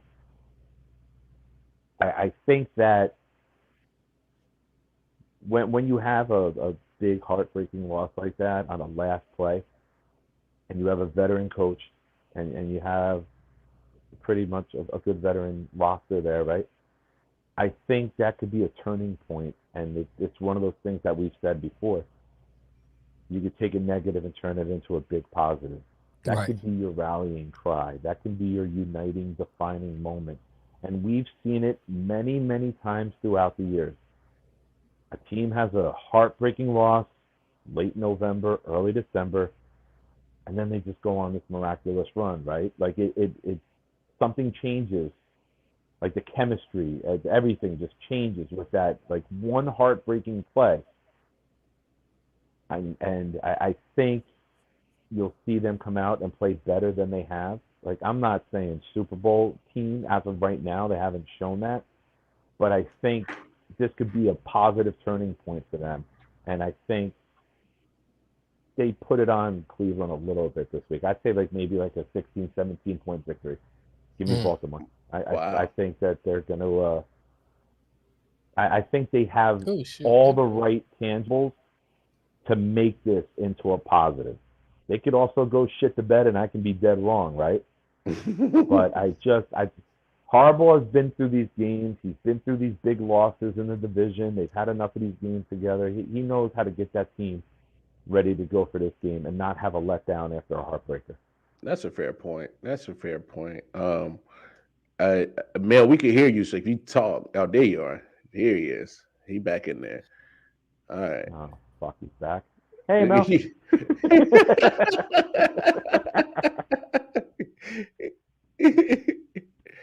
Welcome back, buddy. Missed you. I like Cleveland. I like Cleveland in this. I think.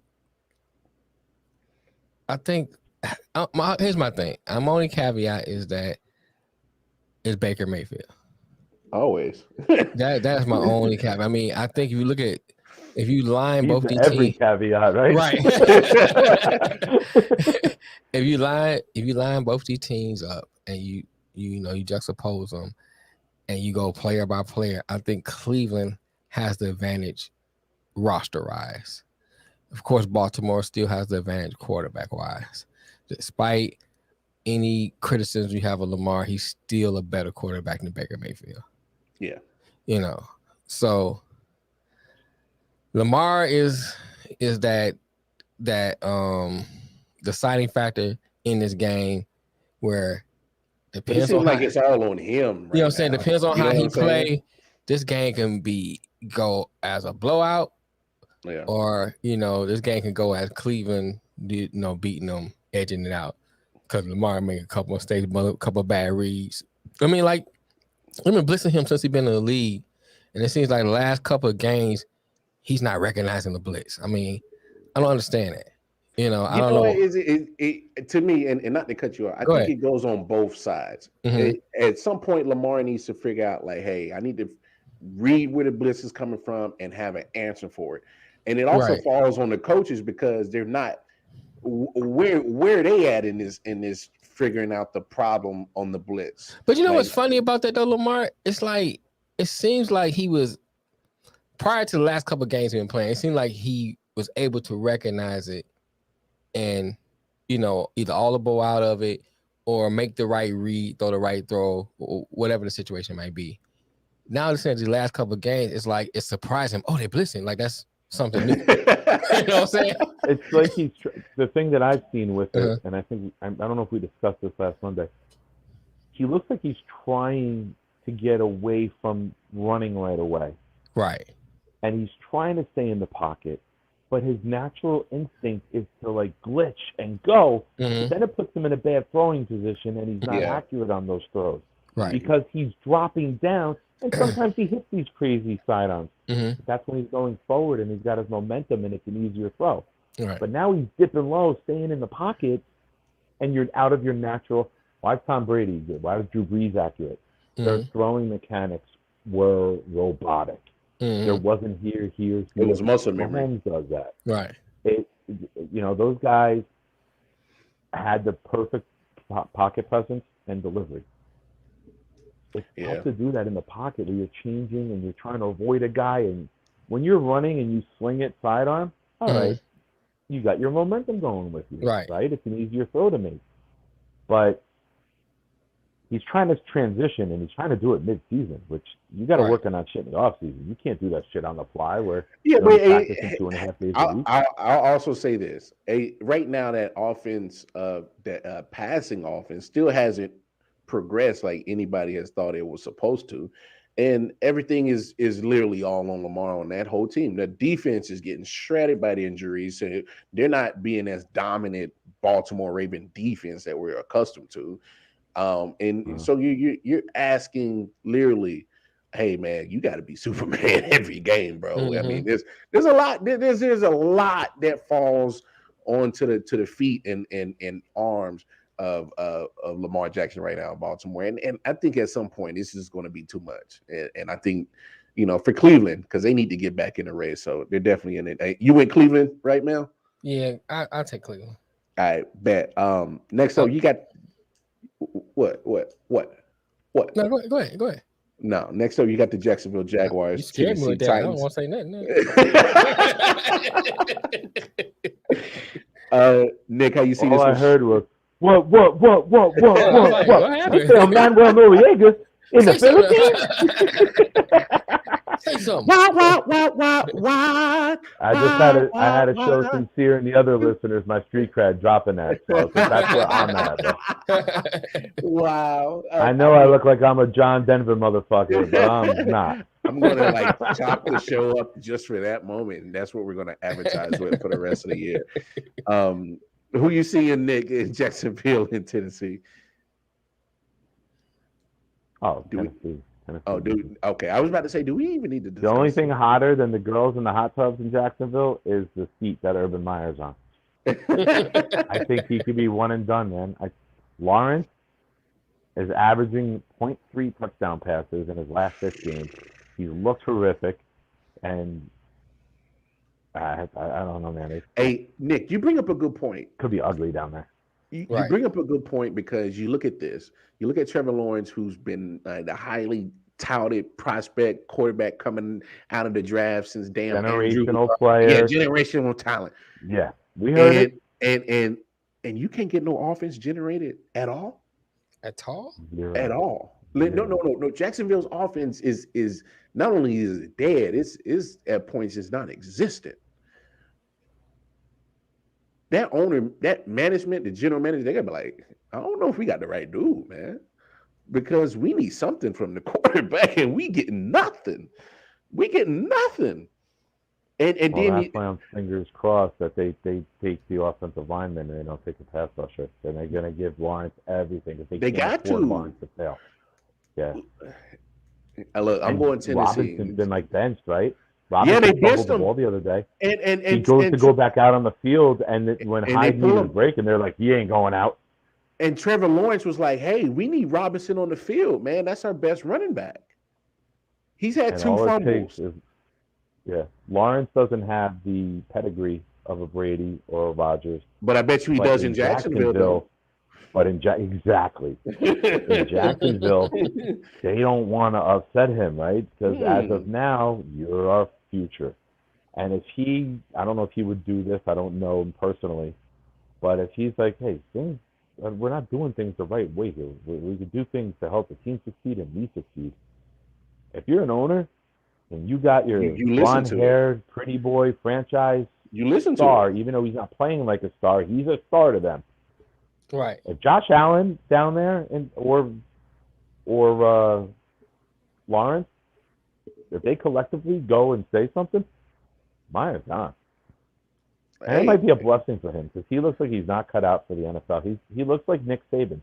He looks like he's overwhelmed on the NFL level, and he's just suited to dominate and dictate to college kids who need him.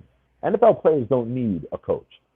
High school kids need that opportunity. They need that coach with a pedigree. College kids that you can make run extra sprints if you miss study hall, and you dictate their entire schedule and you control them 24/7 for 10.5 months a year. That's the type of coach Urban Meyer is. He's not a great football coach. No, he's a great runner of a program in college. When you get to the With NFL most of that level, shit, you delegate. got to be X's and O's. You know what I'm saying? I think he's more X's and O's. Well, the hoes get him the X's.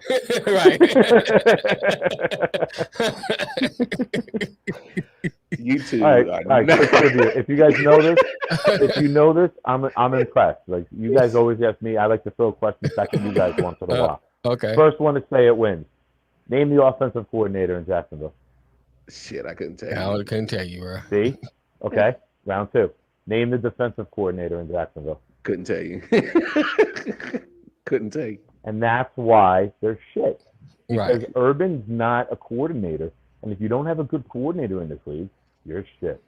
I honestly couldn't tell you who's on that hot, coaching man. staff. The heat is getting hot. It's got to be. Who you running with? Detroit, Mel, Tennessee, or Jacksonville? I think it's a no-brainer. What Ryan say? I'm going with Tennessee.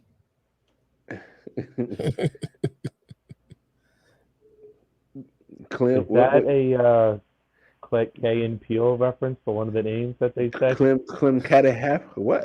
I don't know what the hell it is. You had to break that Key and down Peele to me. reference where they do all I don't know. they do all the crazy sports names? Let's move on to an interesting game. This is actually interesting right here. I know. You got Detroit Lions, who are 1-10 from and 1. Fletch. Yeah, I don't know who that is. You know, yeah. you never seen Fletch? With Kevin James and Will Smith. Right. No. Yeah. That's Fletch is with Fletch Chevy is with Chase. Chevy Chase. Yeah. What was the movie I'm thinking of where Will Smith trying to Kevin James? Hitch. Okay. Yeah. No. Fletch is a classic. Oh, Fletch is with Chevy Chase. Yeah. Best movie ever. I'm gonna have to check it out. Chevy Chase is a little bit before my time, just a little bit. Well, nigga, whatever. Come on, go. You're still alive, motherfucker. You're still alive. You're alive. He's still a part of your time. They still make movies. Detroit Lions 1-10 and 1. They're traveling to Denver, who are 6-6, coming off that bad loss in Kansas City. I'm gonna go Denver. I'm gonna keep it short and sweet. Denver. Look, I think if you just get some kind of offense production besides Javonte Williams, you win that game. They got the receivers. It's the quarterback and the offensive coordinator. They're not clicking, and it's showing. Everything else on Denver is actually good. Just need better offensive production, offensive play calls. How you see it, Detroit, man? How you see your squad, bro? Not another win. That's it, right? They're done. They threw a parade. They're still hung. They're going to be hung over on Super Bowl. But here's the thing, though. I want to see Denver has a good defense. Yeah. They got a few weapons on offense. So here's a good test for Detroit to see if they stay in this game. If they stay in this game, especially defensively, that kind of gives you a good parameter of pieces that you need for sure and pieces that you need to get rid of for sure. So I think playing a team like this will give them a good parameter because Denver's not going to overwhelm you with offense, but they have a good enough offense to test what you have on Detroit. I don't think that Swift is playing. I think he's still maybe Swift's still out. He hasn't practiced yet. So he's still out. That's one of their weapons already gone on offense. Hockenson is a good weapon, but it don't seem like Jared and Hockenson have a good chemistry right now. Like when Stafford was there, Hockenson and Stafford had a good connection. I don't see that with Jared Goff, and that's your best weapon offense. Jared Goff's going to be throwing more to the other receivers. You know what I'm saying? In the other defensive cornerbacks. He got more connection with the cornerbacks than he do with the receivers. No, but so that's why I'm looking for more in this game. How does Detroit stay in this game? How they hang in this game? Is it in Denver too? Though. Yeah, it's in Denver. Yeah, too. That's another thing. Going out to a mile high and to see how they play out there. Yeah, but I'm going Denver. Yeah. Nick? You guys got the NFL Network on or no? No. Terry Bradshaw in this suit and this hat that he's got on looks like every Armenian who runs like a human trafficking underage girl. Like he's fucking disturbing how he looks right now. Like he looks like he's gonna walk off the scene here and go to the port in LA and like open up a trailer with like 65 underage girls in it. How many did you say you need? 10? He looked like he could be on Taken. He'd be like one of them. I can't with you. Yeah, he just looks shady as fuck the way he's dressed. Then he's got the blonde silver Hulk Hogan mullet going on out the back. It's weird. That's on NFL Live? No, NFL Network. Oh, NFL Network. Okay. Yeah, because they're doing a pre-sale for getting ready for the game. Okay. I use my phone for this. Otherwise, I'd take a picture. Give me Denver. I know Detroit is coming off of that huge high. That was a fun. It's always fun when you see that team. It's fun either way. If you have a team that's 14-0 and they lose, the nation celebrates, right? You got a team that's 0-10, the nation celebrates. and then they go back to who they are. Like they're not going on a 5-game winning streak to end the season. Said it was enjoy a while it cool sports lasted. moment. Yeah, it was a cool, fun moment. Right, I've been rooting for them too. Like they play fun football. They compete each week. I'm a big fan of what Campbell's building there. They're doing it without many names. Hawkinson and Goff are and Sewell are probably, and Swift, 4 guys. Name a guy on their defense. We did it 2 weeks ago. Lamar and I couldn't. I can't. We couldn't name a guy on the defense. Yeah, I got Trey Flowers. That's about it. Arizano, the linebacker, and Flowers. Those are the only 2 that we named without like 5 minutes of thought. Oh, Anzalone. Yeah, him. Anzalone, I'm sorry. Yeah. See, that's how bad it is because we he's a football Ric Flair. It's the only reason he's recognizable. I think Detroit keeps it close because they do that all the time, but I just don't think they have the talent. They got as much heart as any team in the league, man, and you can build on that, Mel. As a fan of a team who has stunk for a decade, right? I'll tell you that you got something there, and I think a good draft and another key free agent or 2 who maybe needs a second home, like a new home to like restart his career, and they hit on like a free agent like that. I think you can, you guys can turn it around. And by turning around next year, 6 wins. Right. That's a turnaround. Right? That's a huge jump. Right. And then you got more picks the following year. So, right. Hey, to go from 1 or 2 to 6, that's a huge increase because you're 7 or 8, and then you can build 4. You're up at 11 or 12 now. Right. You can build on that. If you could start at the bottom and gain 4 games, and say you get to 6, and then you turn that to 10, that's a massive turnaround in a 2.5-year span. Right. But I just think Denver will pull it out. If it was in Detroit, I might feel differently. But out in Denver, I just think that one game in the defense will be too much for Detroit without the energy of the crowd. And I don't think Trey Flowers playing either. Yeah, and that's a big loss. Yeah, I think he's out. They got a couple defensive linemen that's out. Yeah, so and you need all your defensive linemen taking on Javonte Williams. That's a load. That's a load. Yeah, he's turning into something nice. Yeah, Carolina boy. Next up, you got New York Giants, who are 4-8, 7-5 Chargers. Do we need to discuss this? Because the Giants are just Chargers are massive. What Ryan said. How many wins you guys think will it take to make the playoffs in this year? In the AFC, you gotta have 11 wins to get in the playoffs. NFC, you can get 10, maybe 9 or 10. 9 or 10, just the way that shit's shaking out because your 6 and 7 seed both are at 6 and 6 right now in the NFC, and you only got 5 games left. So about. You do the math, but probably 9 to 10 wins can get you in the NFC. AFC, I think 9, because there's going to be a lot of teams bunched together. So you're not going to have a lot of teams with separation. Well, there's a lot of 7-5 teams that decided at 9. Yeah, that's what I'm saying. If they run the table, they're at 12. They're not all running the table because they all got to play one another. Yeah. So by attrition, you're going to have 9-win teams who are maybe 9 and 8.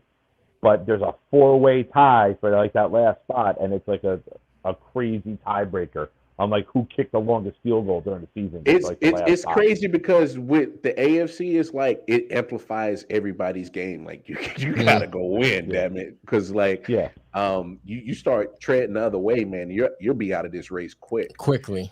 But I think we're going across the board. NFC, Chargers over Giants. Yeah. NFC is probably gonna be like 8 or 9 because. Washington, Minnesota, Vikings. I don't see those teams getting past 9 wins. Yeah, they're going to be better than the rest of the trash. Yeah. I don't see any of them going on a run to get to 11. Right. No, this is a real big parity year where you're not going to have a 14-2 and a 13-3 and 2 12-4. Mm-hmm. Everyone's just kicking the shit out of each other, which is fun, right? It makes it more enjoyable. Makes for good sports show. Speaking of Chargers. Chargers across the board. Now go ahead, Mel. You said Ryan what? Ryan said so Chiefs got to win 3 or 4 games. 3 out of 4 rather. Well, Chiefs got beat the Chargers. Well, no, I mean, really looking at it, the Chiefs they got pretty much Pittsburgh, Cincinnati, and division games. So if they win, I think if you lose to Pittsburgh, that's a bad loss. And if you lose to Denver or the Raiders, I think it's a bad loss because I think they're both trending in the right direction, in the wrong direction. So yeah, just take care of business. That's it. And Chiefs can easily be right. I think Chargers and Chiefs are a lock for playoffs. I think Titans and Colts are a lock. I think the Patriots are a lock. And then I think your question mark's going to come out of the North with what happens there. I think Green Bay is a lock. Ravens should be a lock, but is it then the Bengals is the other one? Is the Bengals? Bengals, Colts, and Chargers would be my wild card picks right now. The AFC North to me is the real wild card because you're right. I mean, you're talking about between the Ravens, Browns, Steelers, and Bengals. That's gonna be a dog fight, man. And they got a lot of division games coming at the end of right. I look like a car wreck out on I-95. No, it's going to be some good football coming down the stretch. Speaking of good football, you got a good matchup right here. I think it's probably a game of the week candidate right here. Don't say it, don't say it, Nick. Come on, Joe Buck. Don't fucking jinx it. You got 7-5 Buffalo Bills traveling to 9-3 Tampa Bay Buccaneers. Ooh, I know, right? That's a good matchup. It's a good. Leonard matchup. Fournette is going for 40 tutties and 700 yards rushing. Because if you don't fucking think they're going to do the exact same thing to the Bills that just happened, yeah, the Bills will be choking one another on the field, blaming each other, and they will hog tie and beat the shit out of their coach. You let this fucking shit happen 2 weeks in a row. You knew they were going to do it. Bucks in a blowout. Wow. Blowout. I'm going Tampa Bay. I'm not sure. They will run Jones and Fournette 35 times. You know Brady has no, I was going to say morals, but I wanted to say he doesn't have that ego. If they got to run the ball 35 times to win the game, he'll do it. They got to throw it 50 times, he'll do it. Just get the dub. And the dub this week says, run it down their fucking throats because they cannot stop it. And they are going to blame one another. They're going to turn on one another, and we're going to manhandle them just like it happened last week. Buffalo might be in trouble. And 36-10 blowout. Jesus. Buffalo might be in trouble. Because the great thing about this Tampa Bay team is that once they establish that, play action all day, it's going to work. Exactly. You know what I'm saying? So it's like, they can, if Buffalo decide, okay, we're going to just throw 8 in the box and try to stop this run, so they run all over us. Brady play action. Tom's going to kill him.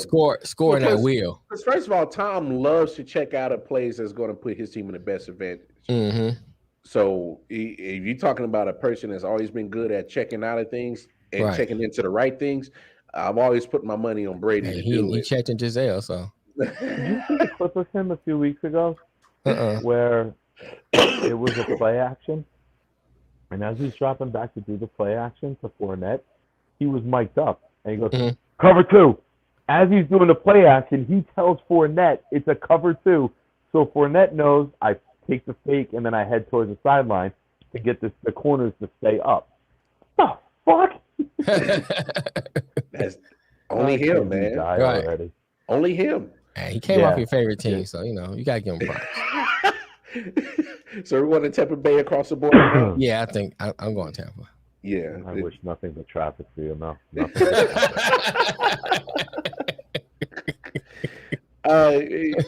I can't with y'all. Next up, you got 6-6 San Francisco traveling to the jungle in Cincinnati. 7-5 Bengals. Welcome to the jungle. How's everybody feeling about the game? Man, I wish Debo was playing. If Debo was playing, I would have this as game of the week. This would be my game of the week. Like the young, hot throwing quarterback against the pounded football team. It's going to be a matter of wills and which team wins. You know, whose will gets imposed on the opposition. Give me Cincinnati. I'm Joe Burrow. Cincinnati. Joe Burrow. Even though I picked the Bengals to get to 9-5 when they were 3-5, I think Cincinnati. I think Cincinnati. Joe Burrow. Joe Burrow is playing. If Debo was playing, I would have this as game of the week. This would be my game of the week. If Debo was playing, I would have this as game of the week. Joe Burrow is without Debo, they're not the same team. Debo is that Cordell Patterson. He's that football player. He's that weapon. So. We got funny games. Welcome to the jungle. Welcome to the jungle. It's the jungle. I don't know. Cincinnati. I think Cincinnati win this game, man. Yeah, Cincinnati. They got they got the killer, man. A quarterback. He like Joe Burrow. Right. What's that show on Netflix? You? That's who Joe Burrow is. Oh my man from You. No, I'm going Cincinnati as well. Look, they need a good bounce back to get back into the playoffs scene. I mean, bad loss to the Chargers, especially they killed themselves. But no, Cincinnati's going to be fine. They do what they do. That translates. They play good defense. They get after the quarterback and they run the football. Just get back to that. Joe Mixon can't put it on the turf. Can't put it on the turf. That's it. They definitely can't do that. No. Can't put it on the turf. Last two games on the docket. You got the Sunday night football game. You have Chicago Bears 4-8, 9-3 Green Bay Packers. I'm pretty sure. I think we know. Yeah, how we're going with that one. AR-12. AR-12. Mm-hmm. Yeah, AR-12. I agree, Ryan. They're better than regular shows. I will take Aaron and the boys. Right. In a game where like Bakhtiari, Alexander, and Smith might all return. At least two of them are expected to return. I think Bakhtiari's been back maybe 1 or 2 weeks already. So he's getting back into the swing of things. But you do bring up a good point with some of your defensive players coming back. They're not even healthy, man. Yeah. They're the team that they're going to, I think if they stay healthy, they are going to, I think, could potentially cakewalk to the Super Bowl. Because I think when they're all on and everyone's healthy, Jones comes back, you could rest Jones and this week. You don't even need to play him against the Bears. Let's go in and go pound the rock. Yeah. Get everyone healthy, and I think they can go on a really, really good run. And Chicago's just a bad team with a lot of injuries. I mean, It is what it is. I don't know if Nagy's even there next year. I highly doubt it. I only know Nagy's there next year. I mean, next week. Yeah, Nagy's probably up out of there. And final game on the docket. All right, Ryan, man, we'll get in touch with you. Appreciate the support, homie. All right, man.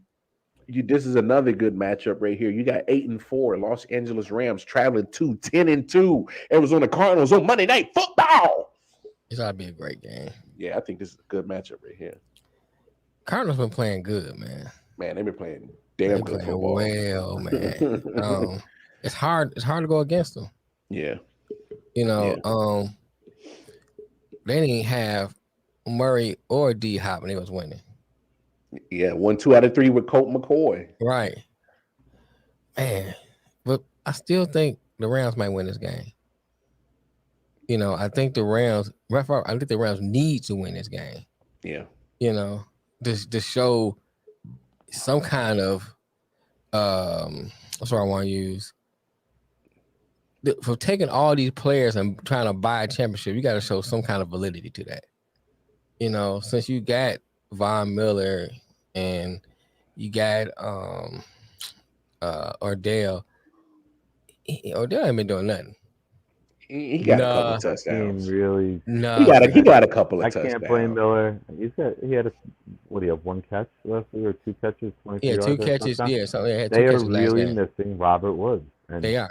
It coincided when Odell got there, so everybody looked, Odell's not doing anything. Mm-hmm. Odell wasn't brought in to be a top receiver. He was brought in to be the Deshaun Jackson, the 4th guy. Right. And that team was Kupp and Woods with Jefferson, and then you mix in Beckham a little bit when other guys needed breathers. Like, Odell wasn't brought in to be a focal point. Right, and I agree with you, and but without Woods, they do not. That offense is struggling. If you're not feeding the ball to Kupp, there's a lot of inconsistencies there. Let me say that. Mm-hmm. If you're not going to the machine that is Cooper Kupp at wide receiver. Right. Yeah, I mean, he's leading the league in yards, targets, receptions, and touchdowns. It's amazing. And now he's doing it without a stud number 2. Because normally now you bracket it, you double him. And he's still getting his. Diamond, whatever you got to do to take him out. And nobody can figure it out. but they just don't have enough everywhere else. The running game's non-existent, so there's no play action to open up the other guys. I'm taking Cardinals, and I think it could be not a blowout, but a beatdown. And you went Rams, Mel? Yeah, I got to support Stafford. I feel you. I'm gonna go Arizona. I mean, when you take 2 out of 3 without your starting quarterback, your starting star wide receiver. I mean, it's not like Belichick type of shit, right? Yeah, it's Belichick type of stuff. Look, it's finding a way to win without your main players, and they're doing that out there. I gotta admit this. At first, I thought Cliff Kingsbury was a little bit over his head the first couple of years in the NFL. And now you see the front office getting behind Kingsbury and is like, all right, we're going to get you some pieces. Because obviously we see what the hell we got in Kyler Murray. I mean, that guy's a magician. I mean, that guy is literally he's the mobile quarterback that will kill you with his arm first before he kills you with his feet. And that's what I love about Kyler Murray is he's a great passer that will obviously torch your defense through the air. But if you think you're going to just try to stop that and you're just going to try to turn the pressure up on him, he can escape and he can put up huge running numbers on you too. But he uses his running as a way to enhance his passing. He's always been pass first, and I love like that. A mini Aaron Rodgers. Oh man, he has to, but he'd rather kill you with his arm. Yes, very very accurate, very deadly with his feet. That defense is playing all out, which is no disrespect to JJ Watt, but that defense hasn't missed a beat without his presence there. So, but that shows how good that defense is. I mean, Isaiah Simmons, who I love coming out of Clemson, has been a baller. He's a hybrid of a linebacker safety-ish kind of guy, but he's a monster. He's a problem. They wish he was what Parsons is right now. Oh, but that's who I'm a draft guy. But does he not give you that same kind of sense though? They got to find a way to get him open more. You know what I mean? Because he doesn't have that strength or size. He's more about a speed. It's more scheme. Yeah. But they got to come up with a clever way to get him free and use his speed to get into the backfield. Yeah. Because he's not like hand in the grass. No. He's not going to put his hand in the grass. He needs to stunt and open up and then delay blitz and come. He needs space. Right. He needs space. Ridiculous. But no, he's been playing good. Real quick, with the thing talking about Kingsbury, you guys are more in tune with like I follow the SEC. Did Oklahoma find a head coach yet? Venables from Clemson. Did they? Brett that's what I got. The D coordinator. They did, huh? Yeah. Okay. I didn't hear that. So I was going to say that Arizona would probably want to start negotiating a huge extension for Kingsbury. Arizona. You know what? I know there's been a lot of talk of Kingsbury being in a mix of one of these coaching jobs in college. I don't think it wouldn't make sense because of what you got going on in Arizona, of what kind of good team that is, and how well they've been playing. It wouldn't make sense. Right. Everyone's got a dream job, though, right? No. Everyone's got a team that gave them the opportunity, and then it would be a legit money move. It would be a legit. Oh yeah. So. No, it could be Oklahoma could have been his dream job, right? Like that's what we all heard for years. Yeah, but I wouldn't leave what you got Arizona in a really. You got a Super Bowl caliber team to go rebuild a college program whose all of their star recruits have left. And you going into a tougher conference. Well, no, I'm just saying, like with Oklahoma, all those star recruits have left with Lincoln Riley. Oh yeah, they gone. I'm not disagreeing with you. I'm just saying you still gotta add the fact they're gonna change it from going to the SEC from going to the MAC. Like, all right, no knock on the MAC, but right. Damn that Oklahoma would get smacked in the MAC, dog. Those teams play with some fucking balls, dog. They would beat the shit out of Oklahoma. Mm-hmm. They wouldn't have the talent, but they would rough them up. They would rough them up. But look, yo, those are picks today. We got all the picks in. We have hit the 2-hour mark of the show, and we're gonna get up off the air real quick so we can go catch the Thursday night's football game. Right. But look, man, great show today. Episode 111, triple 111 in the book. In the books. So on behalf of the big homie Nick Sean, Detroit Mail, and myself, Walker Mar, we appreciate all the love and support. We are at triple ones. Man, that's a great feat. But look, it's been real. Come check us out again Monday for episode 112, 4 p.m. Eastern Standard Time. We look forward to it. We're gonna change it, right? Are we changing it to 5? Oh, to 5? Yeah, let's change it to 5. Because what time you get off work on Monday, Nick? Monday's a month. I'm Wednesday to Saturday 1 week, and I'm Thursday to Saturday the following. So Mondays are fine. It's just the Thursdays. So it's just Thursday. Mondays are fine. Yeah. Okay. I bet. So, hey, Monday, 4 p.m. Eastern Standard. Come check us out. We'll be back on Monday. Y'all come holler at us and we'll kind of recap a great weekend in some NFL football. Week 14. Our picks are in the book. It's been real, y'all. Peace. I want to close on this. Go ahead. I love one of you. I can't stand the other. You two fucking duke it out. Go Pats. Go Patriots. Yeah, I'm going to hate telling you this. I went to Colonia High School, and our mascot, we were the Colonia Patriots. But I graduated in 96. So it's in your blood. My hatred for the Patriots didn't start till like 2000. And like 10 years ago, it clicked. I was like, fuck, I was a Patriot. Damn. It's in your blood. Embrace it, Nick. Embrace it. Be good, fellas. All right, man. I we figured out which one I hate. Later, boys.